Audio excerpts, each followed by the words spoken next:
This is Dr. Jeff Davis, President of Lordship Investments, Director of New Way Community Development, coming here to you today with 5 minutes to live by.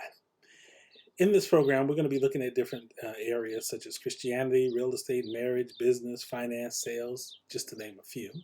Today, I'm going to be coming to you from my book, How to Become a Real Estate Investor, Coaching and Mentoring Programs. This book was written for people who are looking to either get into real estate or who are working towards changing or making some changes, some adjustments, etc., in their real estate field or their career, their business. And so wrote this book and it's available to you.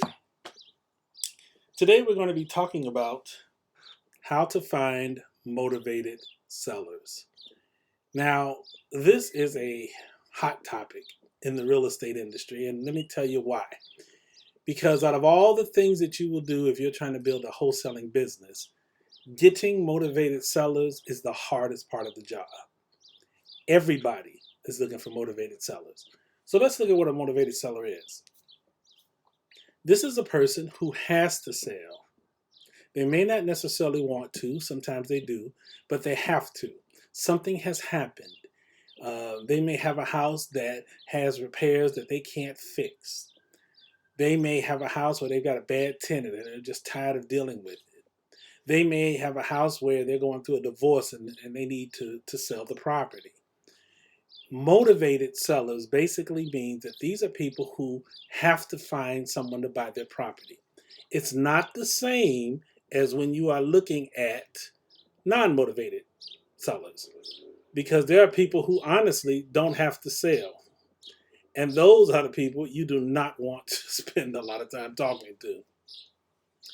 So the reason I say that this is a very hot topic is because this is what everybody's looking for. Realistically, there's probably about 5 to 10% of the population of the sellers who fall into this category. The majority of people that you will find that have properties to sell or that are thinking of selling are not under pressure to sell today or tomorrow.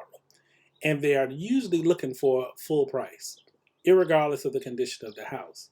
A motivated seller, on the other hand, will typically be a little bit more flexible in the price.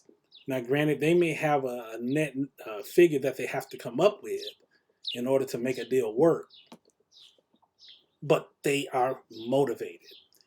Again, and I'll say this another time, I'll say this again to you, this is the hardest part of wholesaling.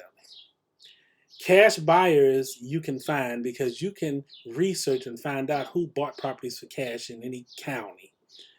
That's public information. You can also go on Facebook and run some ads to look for cash buyers. A lot of investors are cash buyers. So you can find them. It doesn't work that way with motivated sellers because they don't advertise that they're motivated.